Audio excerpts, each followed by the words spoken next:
All right, so you guys want to know, can you keep a chameleon in a glass tank? Well, the answer is yes. Thanks for coming to my TED Talk. Okay, no, but seriously, we do actually have a serious issue to talk about on this channel today. We are talking about keeping chameleons in glass tanks. Now, I know you guys probably are searching this up. You're looking for your first chameleon and you're wondering, man, what can I do? I've seen glass tanks, but everybody tells me that they're so bad. In this video, we're going to be breaking down my opinions about glass tanks and taking into consideration the opinions of various other, I would call, expert level keepers, because they have been in the hobby for 20 plus years and they've been breeding and reproducing chameleons for most of that time. Hey, what's up guys? It's Mike with Alpha Reptile. You guys have already heard what we're talking about today. I just wanted to let you know before we get in the video, if you are new here, you want to learn more about chameleons, about vivarium building like you can see behind me, live plants, dart frogs, feeding videos, whatever you're looking for. Make sure you leave a like on the video if you are excited to hear my opinions about chameleons and glass tanks. We're just going to educate a little bit today. Today's going to be a little bit more of a rambly video, but if you like this style, let me know in the comments down below. I'd love to hear what you guys have to say. I did actually just release some new merch, so I will be getting some to try on and show you guys, but if you guys are interested, the link is down below. There is a chameleon design, there is the crazy crackhead leaf turtle design, and just a standard logo. So make sure you click the show more tab. That'll expand all my social medias as well as the merch. Let's get into talking chameleons. Chameleons in glass tanks, I mean, first of all, my evidence is behind me.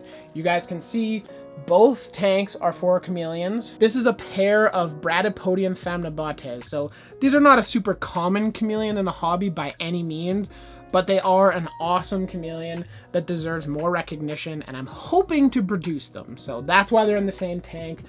There's two here so that they can be separated once they need to be. We're here to talk about glass tanks. So if you guys haven't seen the video, I actually created these glass tanks on a video. I'll link it up, one of these two corners up here for you guys to check out.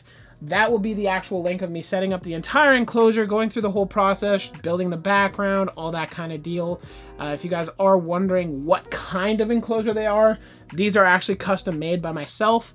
They are an all glass or mostly glass. Ventilation wise, they have a screen part going all the way across the top, and then there's front ventilation, Euro Slider Viv style, where it's in the front, but not like an Exoterra. So that's just kind of a basic overview of their tanks. Right now they don't have glass because reflections. So the main point of this video is keeping chameleons in glass enclosures. And there has been some misinformation out there for years and years and years that chameleons can't be kept in glass enclosures.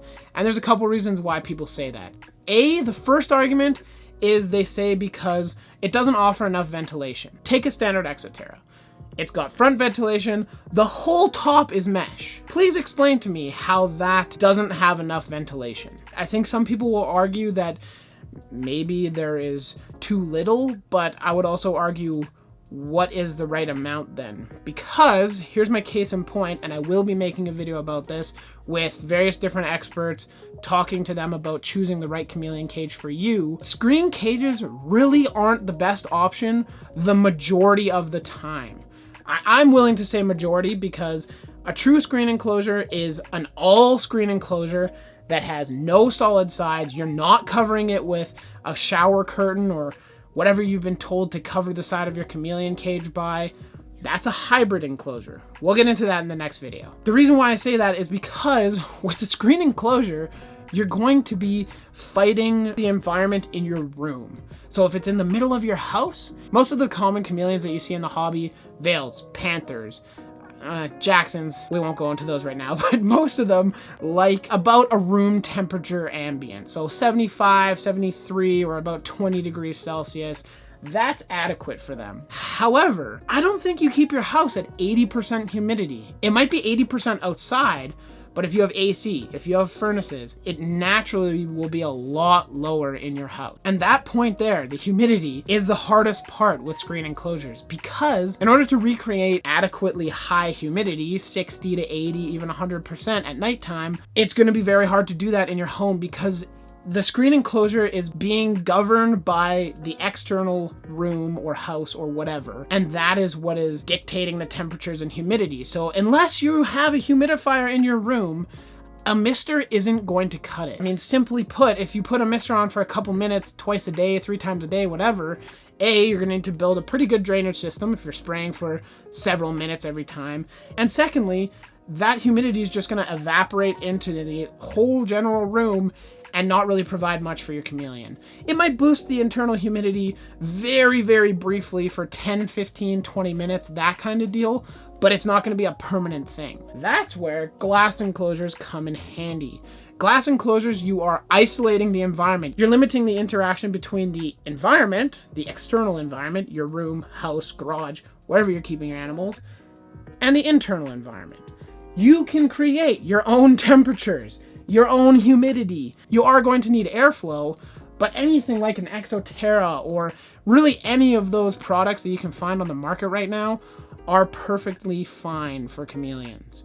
That is coming from somebody who has done hundreds of hours of research, who has listened to various podcasts and have chatted personally with numerous breeders of chameleons, and that is coming from somebody that understands the science behind a lot of reptile keeping and husbandry. The whole plague caused by Zoomed and Exoterra saying that you have to have a screen enclosure for a chameleon stayed with us since the invention of the screen enclosure. We'll start with the pros. So the pros are, like I mentioned, you're creating your own internal environment inside your glass box. That's what you're doing. You can control humidity, you can control temperature, you can control UV exposure, but you can do that in a screen enclosure as well. Those are all things that are unique to the glass enclosures. Generally, a higher humidity is going to be good for your chameleons, especially the nighttime. What the whole chameleon community is finding out is quite beneficial is actually nighttime humidity. I'm not going to go into the nighttime hydration method, I suppose, right now, because that's a whole video by itself. What you really need to take away from the conversation is that this is basically a created environment. It's a lot easier to control in this environment rather than a screen enclosure. It's totally susceptible to the outside environment wherever you are. But now we can talk about the cons of glass enclosures. The cons are obviously size, weight, availability, and drainage. Those are the obvious ones. If you guys have any more that you'd like to kind of display in the comments, go for it. The first con is size. Finding the right size for your chameleon can be kind of tough because you have a Jackson's chameleon, a panther chameleon, or a veiled chameleon is what most people will start with. They argue that there's no glass tank large enough or that they're hard to find, and that's what I mean by availability. But that argument of they're not really big enough is negated by the fact that the standard caging size recommendation for an adult, well, really any size of veiled panther or the larger subspecies of Jackson's, is 2x2x4. So that's a 120 gallon tank. Now, everybody has this kind of misconception that chameleons need this insanely tall tank, but if it's in a column, it really limits your ability to, I guess, display natural gradients in both temperature, humidity, and light availability. However, on the other hand, the 361836 is 20 gallons smaller. It's about 100 gallons. In most cases, it would actually be a better choice to pick the glass enclosure than the screen enclosure. I'm not saying go buy a glass enclosure right now. Make sure you do your research and understand that they are A, heavier because they're glass, B, harder to find because not every store has them. You might have to special order them, and C, you have to worry about drainage. For the drainage on these, I have my standard 3-4 inches of hydroton or drainage layer, and I also have a drainage hole in the back. So I drilled a hole through the tank in order to put a bulkhead through, so if the water raises past about 1.5 inches, it just drains through the bulkhead into a bin. Now, fortunately, I have my misting schedule quite balanced, which is awesome, so I don't get a ton of pooling in the bottom. But with some chameleons like Parsons and stuff, well, if you have a glass enclosure for your Parsons, that's tough. You have to make a custom enclosure for them. If you have to have a ton of rain in your cycle of humidity and misting and hydration, glass can be tricky. That's a fact. I've just been ranting about glass enclosures. I didn't have an actual point to this video. I just have heard a couple people saying it on social media that glass enclosures aren't necessarily a good choice for a chameleon. I'm just here to educate those who want to be educated that they're totally fine. They can be a little trickier to set up, but honestly, I would argue that foaming like ledges and things into a background and creating a cool enclosure for your chameleon is easier than mounting and creating an actual screen tank, because the standard like aesthetic in a screen tank is a big potted plant in the bottom and that's it.